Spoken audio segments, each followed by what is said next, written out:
Ano ang dapat nating gawin kapag dumating ang karamdaman? Dapat mong gawin ang tatlong bagay na ito. Ang pagsilang, pagtanda, pagkakasakit at kamatayan ay mga bagay na kailangang pagdaanan ng bawat isa sa atin. Walang makakatakas sa mga ito. Pero kapag dumating ang karamdaman, madalas tayong nakakaramdam ng pasakit at panghihina at nag-aalala at natatakot. At minsan pati pagrereklamo, nagtatanong kung bakit hindi tayo pinapagaling ng Diyos. Kaya bilang isang debotong Kristiyano, paano ba natin dapat maranasan ang pagdating ng karamdaman? Una, magpasakop sa Diyos. Hindi nagkataon ang pagdating ng karamdaman.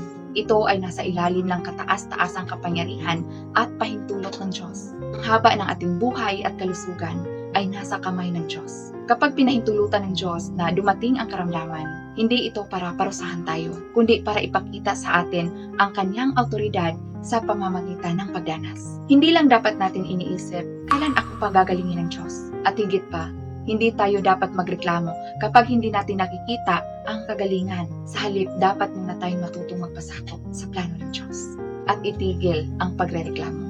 Pangalawa, pagnilayan ang iyong sarili. Hindi lang basta-basta pinapayagan ng Diyos na magdusa tayo. Sa pamamagitan ng karamdaman, hinihikayat niya tayong magnilay kung may nagawa ba tayong kasalanan na ikinasuksok lang ng Diyos. Kung may nagawa ba tayo na sumasalungat sa Kanya, kung lumayo ba ang puso natin sa Diyos, at iba pa.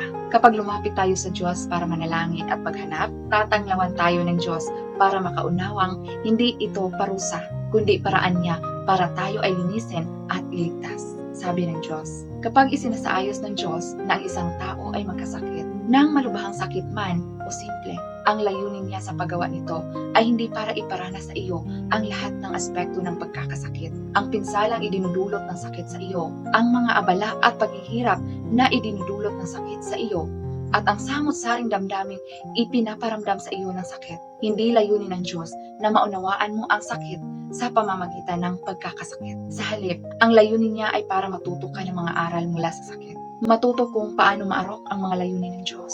Malaman ang mga tiwaling disposisyon na iyong nahayag at ang mga maling saloobing mayroon ka tungkol sa Diyos kapag ikaw ay may sakit, at matutuhan mong magpasakop sa kataas-taasang kapangyarihan at mga pagsasaayos ng Diyos upang magkaroon ka ng tunay na pagpapasakop sa Diyos at magawa mong manindigan sa iyong patutuo. Ito ay lubhang halaga.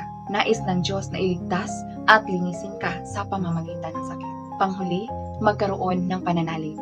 Kapag may karamdaman, dapat nating panatilihin ang ating pananalig sa Diyos at maging saksi para sa Kanya. Kapag mas mahina ang katawan, mas dapat nating panatilihin ang ating normal na buhay espiritual. Manalangin kung kailan dapat at basahin ang salita ng Diyos kung kailan dapat. Kahit hindi natin maintindihan ang plano ng Diyos, maniwala tayong ang Kanyang pagsasaayos ay hindi lalampas sa kakayahan ng tao. Matutong maging katulad ni Job, hindi itinanggi ang Diyos at hindi nagreklamo, pero nanatili sa katapatan at pagpapasakop. Pagkatapos ng ganitong karanasan, hindi tayo matatalo ng karamdaman.